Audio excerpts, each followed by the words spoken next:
Hello everyone. हमने जो कक्षा 12 की गद्य खंड से कहानी पढ़ी थी जिसका शीर्षक था नमक और उसकी लेखिका थी रज़िया सज्जाद। उस कहानी के प्रश्नोत्तर मैं इस वीडियो में आपको बताऊंगी। उससे पहले मैं उस पाठ का थोड़ा सा रिवीज़न आपको करा देती हूँ ताकि आपको याद आ जाए कि वो कहानी क्या थी। नमक कहानी जो थी, नमक यानी कि भारत और पाकिस्तान के विभाजन के बाद इन अलग अलग देशों में रह रहे लोगों के परस्पर प्यार का प्रतीक है। इस कहानी में यही दर्शाया है लेखिका ने कि विस्थापित और पुनर्वासित होकर भी एक दूसरे के दिलों से जुड़े हैं। इस कहानी में वतन शब्द का भाव एक दूसरे को याद करके अतीत की मधुर यादों में खो देने का भाव उत्पन्न करके दोनों तरफ के लोगों को भावुक कर देता है। इस कहानी में लेखिका ने बताया है कि मानचित्र पर एक लकीर मात्र खींच देने से वहाँ के रहने वाले लोगों के दिल नहीं बट जाते। ज़मीन बंटने से लोगों के आवागमन पर प्रतिबंध और पाबंदियां लग जाती हैं, परंतु लोगों का लगाव, जो आपस में लोगों का एक दूसरे के लगाव है, हमदर्दी है, वो अपने मूल स्थान से बना रहता है। पाकिस्तानी कस्टम अधिकारी द्वारा दिल्ली को तथा भारतीय कस्टम अधिकारी द्वारा ढाका को अपना वतन मानना इस बात का प्रमाण है। इस कहानी में जब लेखिका इन दोनों कस्टम अधिकारियों से मिलती है और दोनों जहाँ हैं वहाँ की बजाय अपनी जन्मस्थली को अपना वतन कहते हैं, तो ये इस बात का प्रमाण लेखिका इस कहानी के माध्यम से देती है। किंतु आज के संदर्भ में स्थिति बदल गई है। विभाजन के समय की पीढ़ी आज लगभग समाप्त हो गई है। अब पुराने लोग उतने रहे नहीं। कोई भी दर्द या कोई भी घाव, कोई भी ज़ख्म जब ताज़ा होता है तो उससे जुड़े दर्द महसूस होते हैं, लेकिन समय का ऐसा मरहम है कि वो हर ज़ख्म के दर्द को धीरे धीरे कम कर देता है। तो अब इतना लंबा समय बीत गया है कि वो विभाजन के दर्द को कहीं न कहीं अब कम हो चुका है, क्योंकि उस पीढ़ी के लोग जो हैं वो आज की डेट में लगभग समाप्त हो गए हैं। बहुत कम लोग बचे हैं। अब उनका स्थान उस पीढ़ी ने ले लिया है जो इसी देश में जन्मी पली वो बढ़ी है। अब विभाजन के बाद किसी के यहाँ तीसरी चौथी पीढ़ी चल रही है, तो अब के बच्चे जहाँ जन्म लिए हैं अब वहीं उसी जन्मस्थली को अपना वतन मानते हैं। उनका अपने पिता या दादा के जन्म स्थान से लगाव नहीं के बराबर है और उनके जहन में विभाजन की कड़वी यादें भी नहीं हैं। अतः अब दोनों देशों के लोगों के बीच भावनात्मक लगाव पहले की तुलना में काफ़ी घट गया है।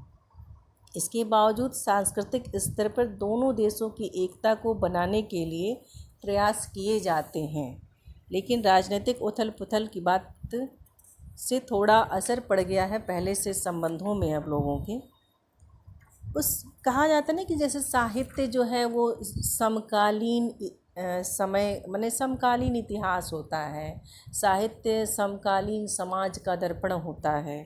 तो यहाँ भी ये जो विषय है उस समय के बहुत सारे लेखकों ने इस विषय पे अपनी रचनाएं लिखी। हमारी बॉलीवुड में बहुत सारी फिल्में भी उस विषय से संबंधित बनी, जिसके दर्द को हम उन फिल्मों के माध्यम से समझते हैं। कई सारे ऐसे प्रसिद्ध हिंदी के लेखक हैं जिन्होंने उस विषय से संबंधित अपनी रचनाएं की। जैसे हिंदी में एक फिल्म बनी थी 1947 अर्थ, जो भीष्म साहनी की उपन्यास तमस की कहानी पर आधारित थी। वहीं कृष्णा सोबती की रचना ज़िंदगी नामा, ये कृष्णा सोबती का उपन्यास है जिसमें बंटवारे के दर्द को उजागर किया गया है। उससे भी संबंधित एक फ़िल्म बनी थी जिसका टाइटल था ट्रेन टू पाकिस्तान। वैसे गदर का तो अभी गदर फिल्म की अभी याद ताज़ा है, सनी देओल की गदर फिल्म, जो कि अमृता प्रीतम की रचना, अमृता प्रीतम के उपन्यास पिंजर की कहानी पर आधारित है। वहीं हिना फिल्म भी आपकी अगर ध्यान में होगा तो वो कहानी है मोहन राकेश की, जिसका शीर्षक था मलबे का मालिक। वीर ज़ारा अगर आपको याद हो तो ये कहानी कृष्णचंद्र की है, जिन्होंने अपनी रचना पेशावर एक्सप्रेस लिखी थी। इसी कहानी पर आधारित ये फिल्म थी वीर ज़ारा। इसके साथ ही हम अब इस पाठ के प्रश्नों को देखते हैं।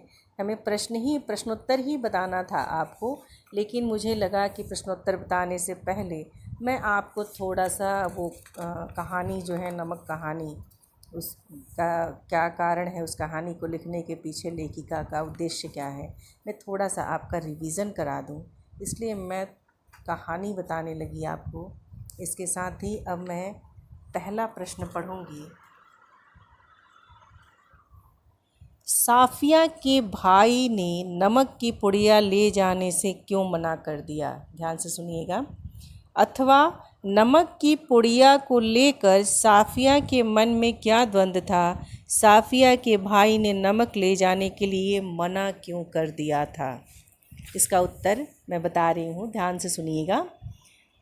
नमक की पुड़िया को लेकर साफिया के मन में यह द्वंद्व था कि वह नमक कस्टम अधिकारियों को दिखा कर ले जाए या चोरी से छिपा कर ले जाए। साफिया के भाई ने नमक की पुड़िया ले जाने से मना कर दिया क्योंकि पाकिस्तान से भारत को नमक का निर्यात प्रतिबंधित था। यह गैर कानूनी था। दूसरे कस्टम अधिकारी नमक की पुड़िया निकल आने के पर बाकी सामान को भी चिंदी चिंदी बिखेर देंगे, इससे बदनामी भी होगी। तीसरे, भारत में पर्याप्त मात्रा में नमक है, वो ये व्यंग करता है कि मैंने जिस चीज़ की कमी होती है अगर उसको हम ले जाएं तो बात समझ में आती है, लेकिन नमक की कमी तो भारत में है नहीं, फिर क्यों? वो उस इमोशन को, उस लगाव को नहीं समझता है। वो नमक मांगने के पीछे सिख बीवी का जो लगाव है, जो उनका इमोशन है अपने जन्मस्थली से, वो चीज़ वो नहीं समझता है, उस चीज़ को साफिया समझती है। दूसरा प्रश्न सुनिएगा। नमक की पुड़िया ले जाने के संबंध में साफिया के मन में क्या द्वंद्व था? वहीं इसी विषय पे एक और प्रश्न बन सकता है कि नमक की पुड़िया ले जाने न ले जाने के बारे में साफिया के मन का द्वंद्व स्पष्ट कीजिए। अब यहाँ साफिया के मन का द्वंद्व हम बताएंगे उस पूरी घटनाक्रम के साथ। इसका उत्तर ध्यान से सुनिएगा। नमक की पुड़िया ले जाने के संबंध में साफिया के मन में यह द्वंद्व था कि वह नमक की पुड़िया को चोरी से छिपा कर ले जाए या कस्टम अधिकारियों को दिखा कर ले जाए। पहले वह इसे कीनियों की टोकरी में सबसे नीचे रखकर कीनुओं से ढक लेती है, फिर वह निर्णय करती है कि वह प्यार के इस तोहफे को चोरी से नहीं ले जाएगी, वह नमक की पुड़िया को कस्टम वालों को दिखाएगी।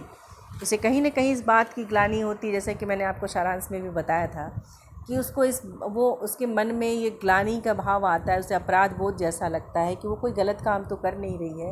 वो किसी के प्रेम और स्नेह के कारण एक छोटा सा उपहार लेके जाती है और इस उपहार के बदले वो अपराधियों की तरह जो भावना उसके मन में आती है, इस वजह से वो चाहती है कि वो ये छुपा के न ले जाए, क्योंकि कोई भी काम हमें लगता है कि जब औरों से हमें छुपाना पड़ता है तो वो कहीं न कहीं गलत होता है।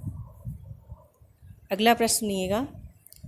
जब साफिया अमृतसर पुल पर चढ़ रही थी तो कस्टम ऑफिसर निचली सीढ़ी के पास सिर झुकाए चुपचाप क्यों खड़े थे?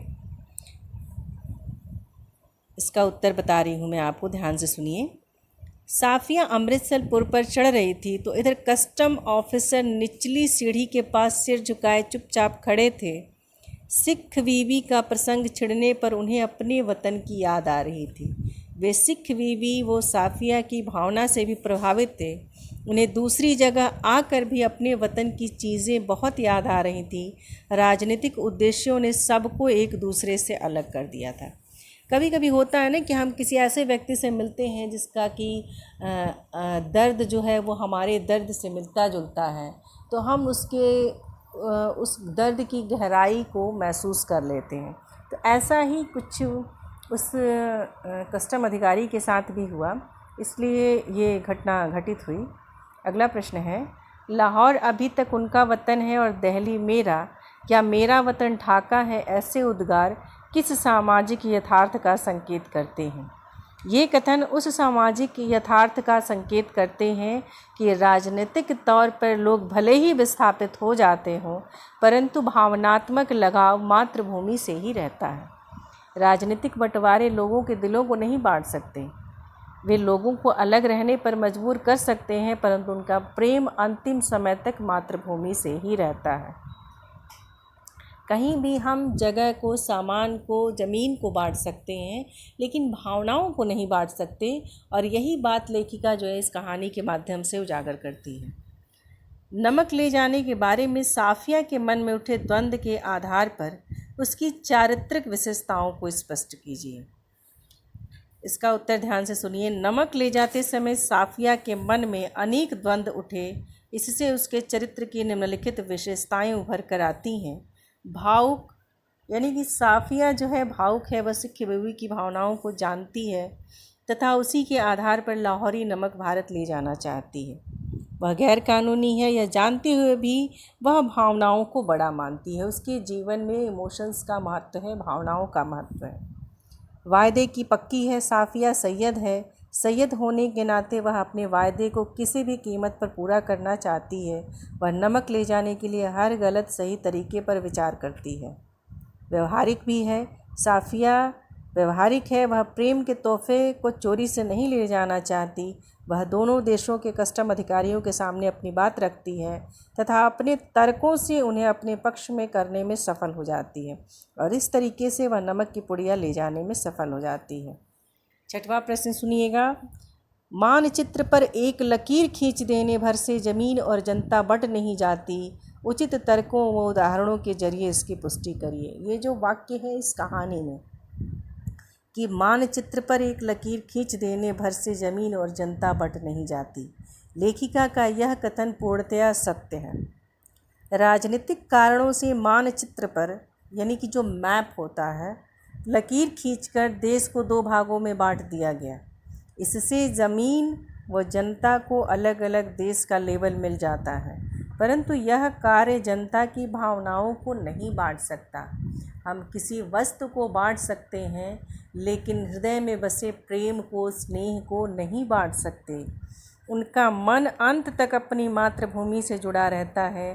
पुरानी यादें उन्हें हर समय घेरे रहती हैं। जैसे ही उन्हें मौका मिलता है वे प्रत्यक्ष तौर पर उभर कर सामने आती हैं। नमक कहानी में भी सिख बीवी लाहौर को भुला नहीं पाती और नमक जैसी साधारण चीज़ वहाँ से लाने की बात कहती हैं। कस्टम अधिकारी नौकरी अलग देश में कर रहे हैं, परंतु अपना वतन, जन्म प्रदेश को ही मानते हैं। सभी का अपनी जन्मस्थली के प्रति लगाव है।